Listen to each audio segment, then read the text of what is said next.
நம்பிக்கை வச்சு கூட்டிட்டு வந்தான்.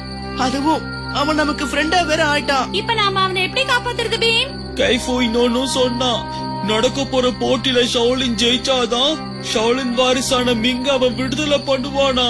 இல்லன்னு சொன்னா மிங்கு வாழ்க்கை முழுக்க அவங்கிட்ட அடிமையா இருக்கணுமா? நடக்க வேண்டியது என்னவோ அது நடந்துருச்சு. இப்ப போட்டிக்கான தினத்துல நாம நம்மளோட சக்தியை வெளிப்படுத்தணும். நேரத்தை வீணாக்காதீங்க.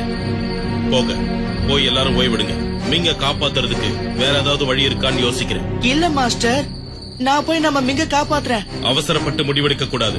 ஏற்கனவே மாங்ஸ் நம்ம மேல கோவத்துல இருக்காங்க. இல்ல மாஸ்டர், இந்த தடவை எந்த தவறும் நடக்காம பாத்துக்கிறேன். என்ன பண்ணலான்னு யோசிக்க எனக்கு கொஞ்சம் டைம் கொடுங்க, அதுவே போதும். என்னால இதை நம்பவே முடியலையே. தன்னோட மாபெரும் வீரத்தை வெளிப்படுத்துறதுக்காக தான் அவன் இங்க வந்து சேர்ந்தான். அப்பா, நடக்க போற போட்டியை பீம் பார்க்க கூடாது.